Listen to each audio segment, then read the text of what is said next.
you. I'm very glad to be here. I want to try to think about metamaterial in a bit different way, but you will see that there are connections, I hope, with the previous talks, nevertheless. So a lot of the this is the way to go. Okay, so sorry, this.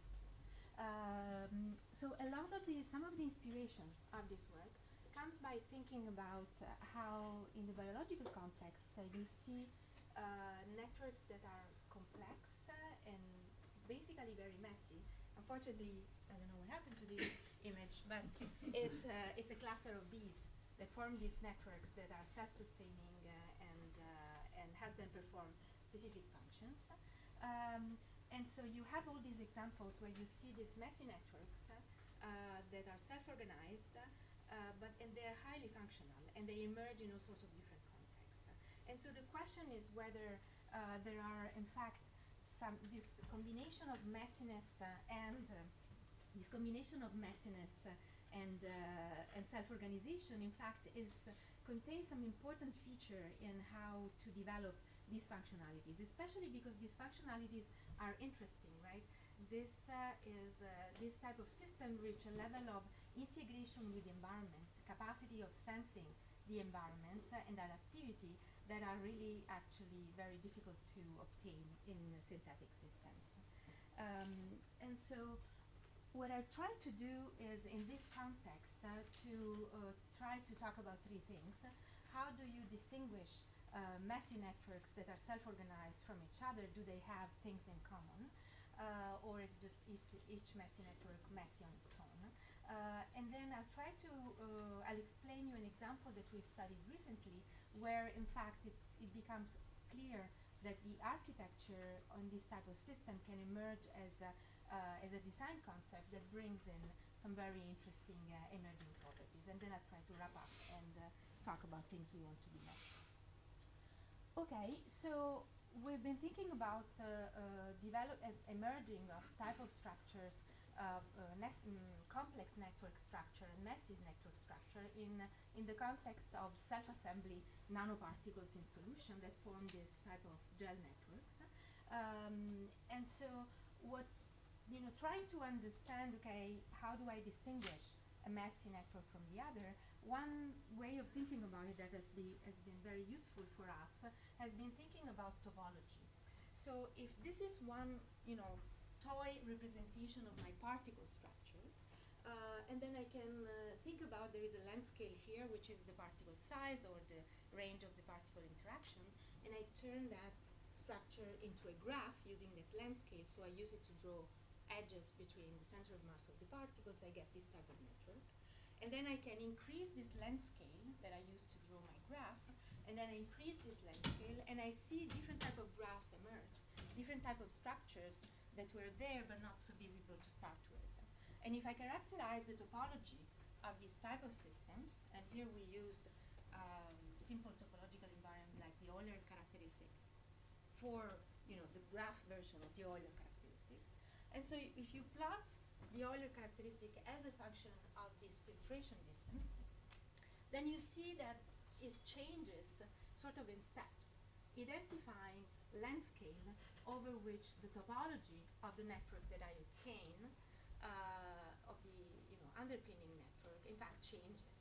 So it points to the existence of actually hierarchy of length scale that define the topology of this type of system, and that emerge basically by doing this type of analysis. So now you can take this approach and apply to much more complex type of networks that we obtain in simulation that mimic the self-assembly of these nanoparticle into gel structures.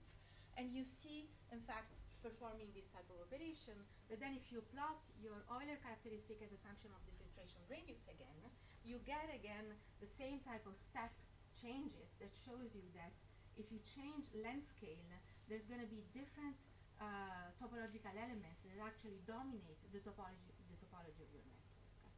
And we found that this type of profile of the Euler characteristics, so these that detect these hierarchies of length scale, in fact, it's very strongly correlated with the rheological response of the system, with the stresses that are generated in the type of structure from if you impose a deformation. And this is not only in the linear response. So it's not just about a network with bigger pores that ends up being softer, but it's really all the way to the nonlinear response and the dynamical one and the yielding and the failure of this type of material. So this is a hierarchy of landscape that get embedded in the system as the system solidifies and as it forms this type of structure in a process that could be self-assembly, maybe I'm trying to print, or I have a chemical reaction that initiates the solidification. So where I'm not basically controlling the structure so specifically, but I'm letting the self-organization develop this type of interesting feature. And it's interesting actually to think that this is not just a set of land scale, but it corresponds to a hierarchy of time scales. And you can see very clearly this in rheology. Sorry, the y-axis is missing, but it's rescaled frequencies. And so then this is a set of simulation on many networks that were generated using the same type of microscopic rules, but changing density of particles and kinetics through which this self-assembly occur. And the fact that you get this rheological type of constitutive behavior that all the networks seem to follow tells you precisely, and the way the gels assemble along this master curve, in fact, tells you that there is this hierarchy of time scale that is correlated with the hierarchy of landscape that I was talking about before. So now you start to think, I think, or develop at least some intuition of how the information, this very specific type of information that is embedded as the network emerges, can be actually relevant to then how this type of structure can interface with the environment, can change its adaptivity, and can sense basically environmental properties and changes in environmental properties in very interesting ways. So in fact, this is not only, we have really understood that this is not only concerning the large scale transportation, transmission of stresses. So it's not only about the bulk overall rheology, but it really creates very interesting constraints through which the spatial stresses, the stresses are spatially organized. And you can see this very clearly if you measure fluctuations in the local stress and that have very strong correlations with patterns that are very uniquely appearing in our simulation, and that look very much like things like growth of force chains in granular assemblies under load. So very specific way of transmitting stresses and coupling, therefore, with the external environment. So, okay, but these are, of course, studies of very simple systems. The guy, he is telling me to go this way, and I want to go this way, so there is some tension there. So what I was saying is that this is, studies of very relatively simple system, complex, try to build complex structures with very interesting correlated disorder, but that in the end are done in very simple, with very simple ingredients. And certainly when you go to real systems, you have much more complexity. So let me add one complexity that is obviously there, which is that in fact you have many different components. So you can start to bring in some of that, for example, making networks in which now you introduce fillers and nanoparticles or other objects, or you start to combine different type of molecules that have to compete for the organization, in the organization of the network.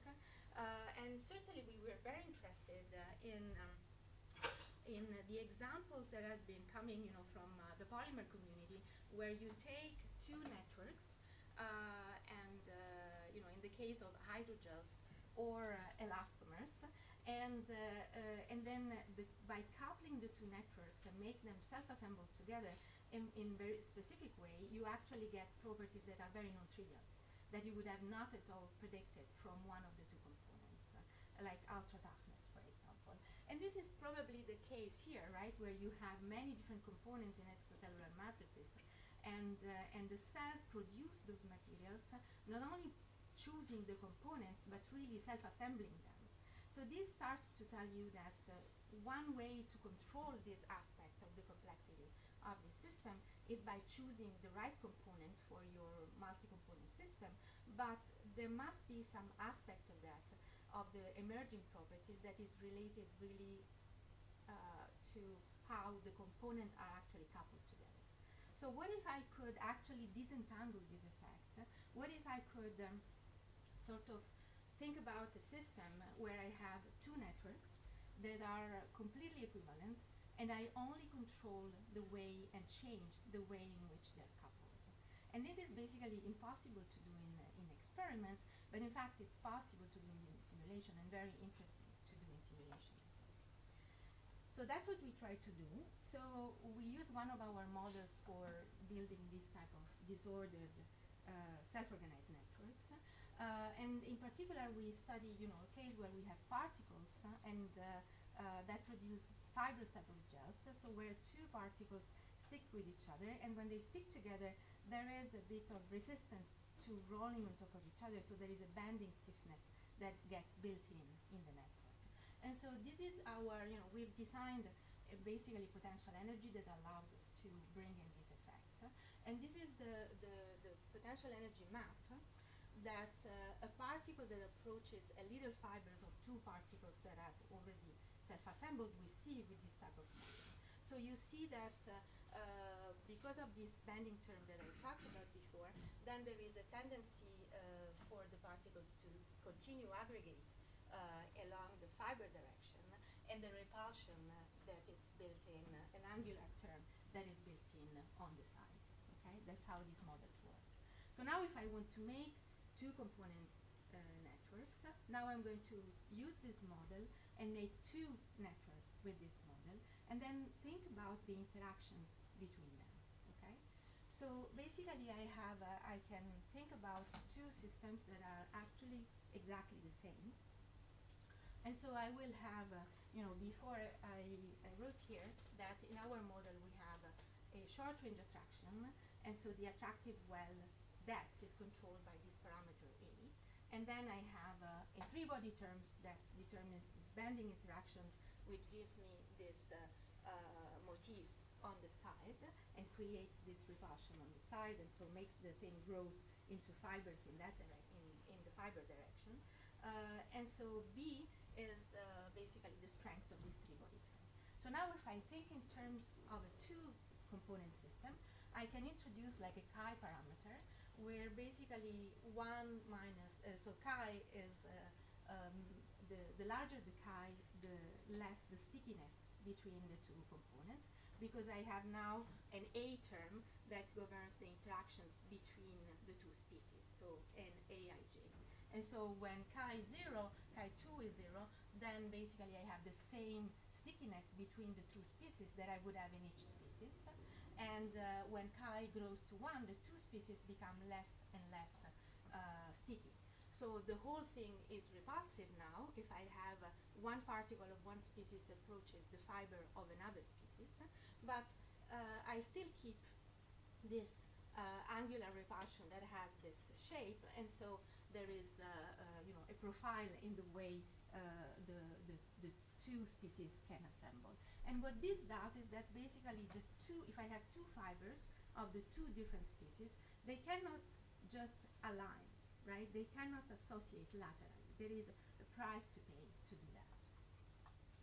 And then instead, so this is when I've not changed this interspecies banding term. I have the same interspecies banding term that I would have in each species. But now I can actually also consider changing that. And so we do this with a parameter that we call chi3. And so when I can go from the case in which this chi3 is 0, so I have the same interspecies interactions with respect to the intraspecies interaction, and I'm only changing the stickiness, or I can in fact reduce the price that I pay to lateral association and basically let the two species fibers laterally associate. Okay, so that's in the end what I'm changing. In one case, I'm only making the two networks less sticky. In the other case, I'm first making them allowed to associate laterally, and then making them more or less sticky. And what is interesting is that you realize that there are two classes of architectures that emerge. One is if I keep everything the same and I only make the two networks less and less sticky, and maybe this, you can guess that as I decrease the stickiness between the two networks, I go from a situation where I have basically two species, but they are exactly the same. The interactions between the two species are exactly the same, and so they basically form one network. But as I decrease the stickiness between the two networks and I create some contrast, then I start to see that one species accumulates in the cores of the other. So I start to get this type of checkerboard architecture, and I can quantify this by looking, for example, at the density fluctuations with respect to the average density. That, of course, if I look at both species and I change the stickiness, they are kind of always, homogeneously distributed. So the two systems continues to feel homogeneously the space, but they each accumulate in specific regions. And what is interesting is start to notice that I don't need to go basically to stickiness 0 in order to get the maximum of my compartmentalization, but there is actually an effect that starts to show up much earlier than that. And the same thing I can see if I analyze the architecture in terms of pores. So there is some effect that is triggered by the contrast between the two networks, but then this effect very soon starts to saturate. And interestingly, and I can look at basically the type of contacts, and I can see that I'm getting rid of interspecies contact in this process. So it's some kind of demixing. But sorry, I went too fast. Oh, yeah. But interestingly, this type of tendency and property emerges very clearly also in the mechanics. So now I can take this structure and run a series of mechanical tests. I can measure the linear viscoelastic modulus, and this is the plateau modulus as a function of the stickiness. The shear, I can perform shear startup tests and extract things like yield strain and yield stresses, where here we have defined yield strain and yield stresses with the maximum of the load curve. And so I start to notice that, in fact, the same thing that I was seeing before happens here. So the properties of my composite system changes immediately and dramatically as I start to decrease the stickiness between the two networks, right? I'm basically getting rid of some of the contacts, and so my modulus drops. This is one first effect that I would expect, but then my modulus saturates and my whole viscoelastic property saturates, and it starts to stick to one specific curve. And in fact, I can see this in the modulus, I can see this in the load curve, and I can see this in the yield strain that grows and then saturates, and then the yield stress that drops and then saturates. So then I start to have maybe the idea that this specific type of composite material, in fact, has a tendency to then develop some kind of robustness to then changing the stickiness between the two networks. And this could be a very interesting properties if I think that the stickiness between two networks can be related to the solvent that I have, the chemical components that I've chosen, environmental condition, humidity, and so on. And so now if I turn to the other type of network, right, when I actually was in fact allowing the two species to form fibers that now can laterally associate, what I start to see is that as I change the stickiness between the two species in this type of network, now I start to form networks that are very different, and then naturally seems to converge towards another specific type of architecture, which is I start to form actually fibers that are very strongly associated and co-localized. And so I start to form these structures that are very heterogeneous with very large pores, where you can see with large stickiness that the two fibers are kind of wrapped around each other. And then as I decrease the stickiness, they kind of course, get further away from each other, but they remain completely intertwined. So we call this intertwined networks. and they form, and they look like something like that. And so if I look at, I can quantify these structures and make sure that I characterize these properties fully in the same way that I did for the other demixing network. But when I do this, I start to realize that actually the way the structure develops, the way the evolution in the reorganization of the structure and the pores that I get and all type of structural quantities that I can use have a very different dependence on the coupling between the two networks. In fact, what happens is that as I decrease the stickiness, now the network keeps changing and keeps changing and keeps changing. No matter how low I go, I get a different type of reorganization. And so the same thing reflects in the viscoelastic properties in the shear setup and in the mechanics of the network, where I see that as I introduce a contrast and I decrease the stickiness between the two species, now the modulus drops, but it keeps dropping and dropping and dropping. And this is what I see in the plateau modulus indeed.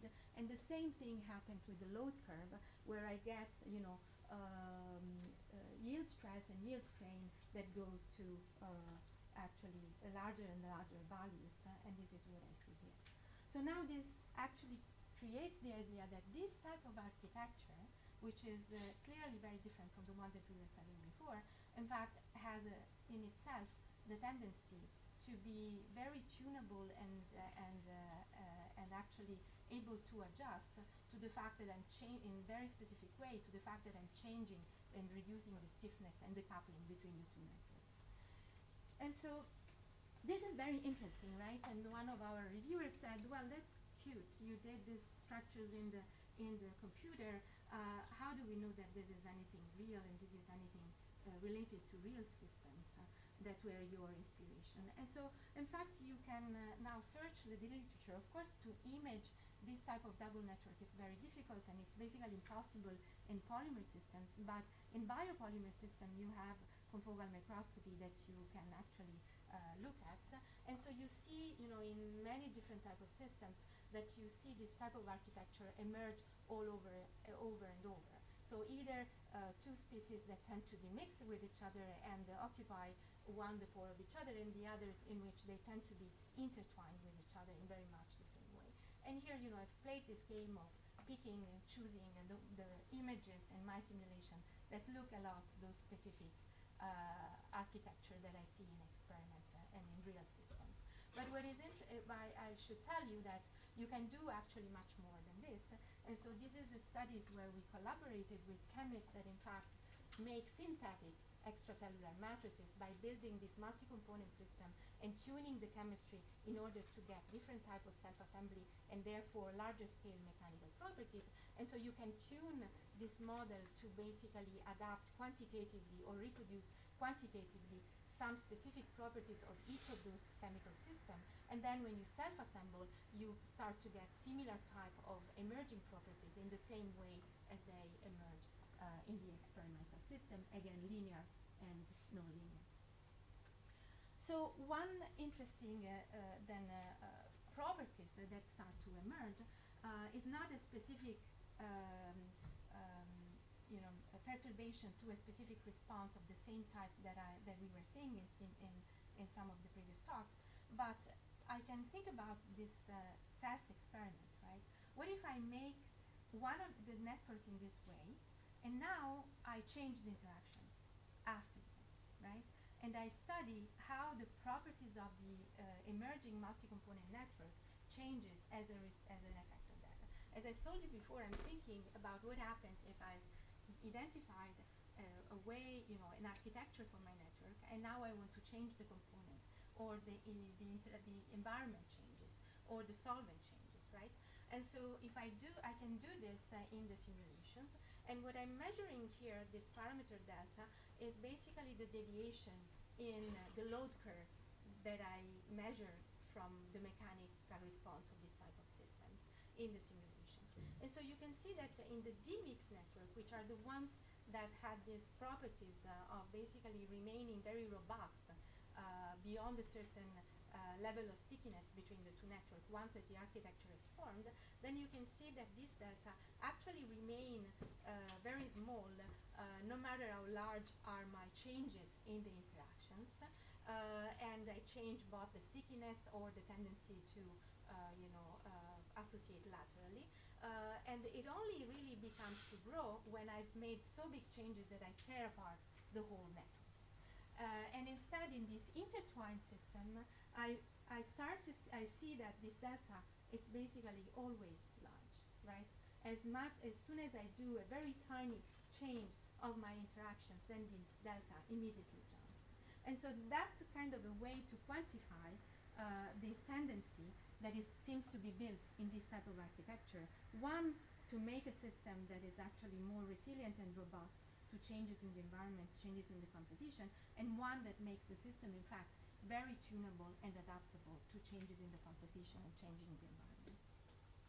So it's interesting because I think it's clear that as you look into the simulation, but I think you can see it already from the properties that we measure, but if you look at these movies where you can see how these networks respond to deformation, you can see that these differences are very deep in the sense that they're really related to how the stresses are transmitted across the network, which I've only changed by changing, in fact, the interactions between the two networks, which then changes the way the two networks are organized in space. And so you can see this by, if you look at your load curve and you integrate it to estimate the toughness in this type of material. And so you can see that the red data are the ones for the intertwined network, which are the tunable one, where actually I change the stickiness and my toughness keep increasing and increasing. And in the demixing network, I certainly get an increase in the toughness to begin with. This is the double network effect that I get in any way, but then the toughness seems to saturate. And you can say, well, yes, of course, these movies look different because you've made the one part red and the one part blue, and this is what my eye is seeing. So let me make everything gray. And now what I'm just showing is local tension and compression in this type of system as we are deforming the networks. And so you can see that redistribution of local tension and compression is truly different and has a very different dynamics thanks to the different architecture. So yeah, sorry that this is so blurred. I didn't realize that.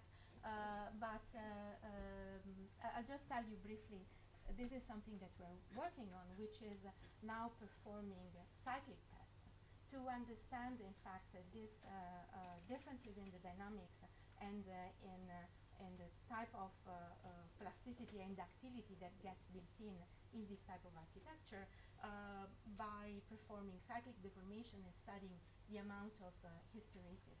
So there are two interesting things that I can explain, even if you cannot see very well the plots.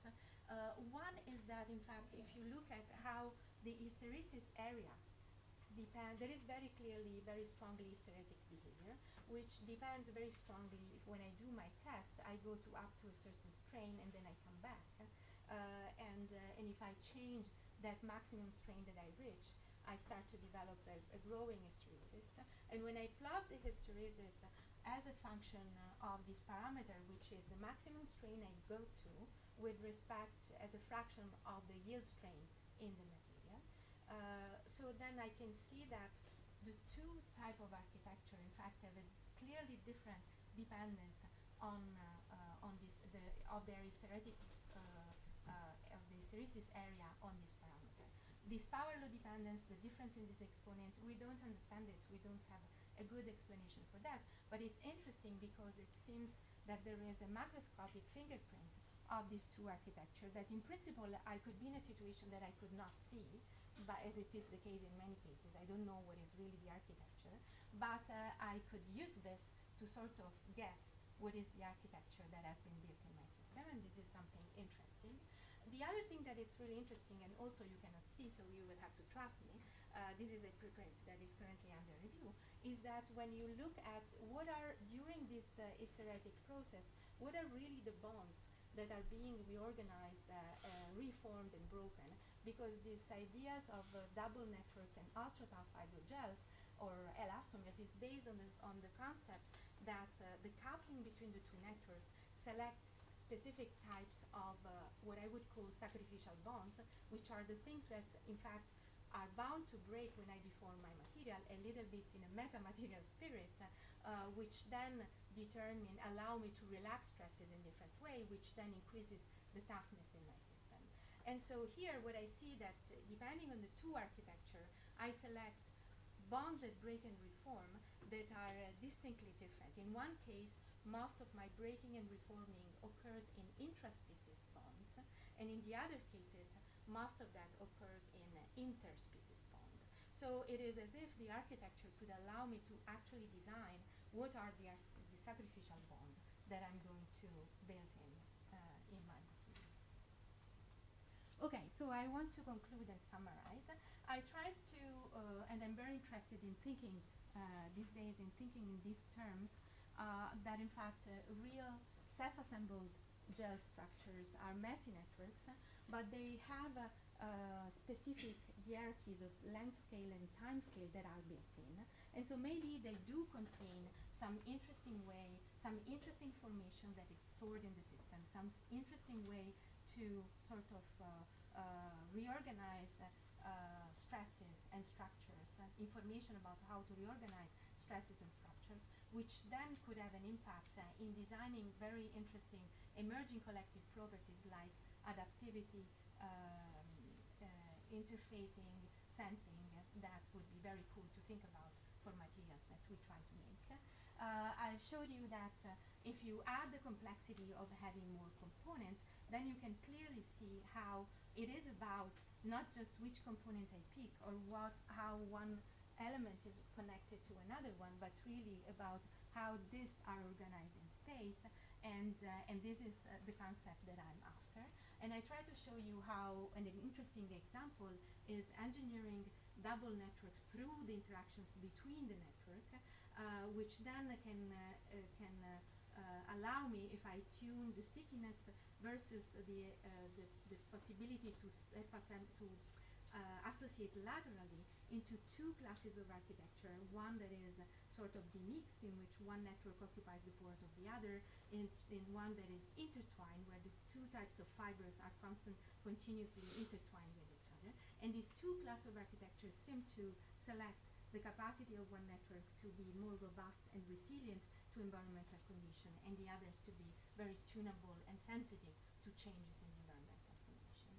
And I sort of showed some of the results of our simulation, especially where we think to try to understand where these changes in things like toughness and plasticity really come from in terms of the reorganization and restructuring of structure and restructuring and the reorganization of stresses, and in particular that the way that is done could create sort of a fingerprint of the double network architecture. And what we are doing next is really thinking about, a very interesting example that we've seen along these studies, like the case of bundled, really strongly bundled network, thinking about failure and fatigue tests, how they can reveal what is really happening in terms of the stress transmission, and eventually we are very interested in understanding how this the information that is built in the system then feeds into properties like adaptivity, sensing, and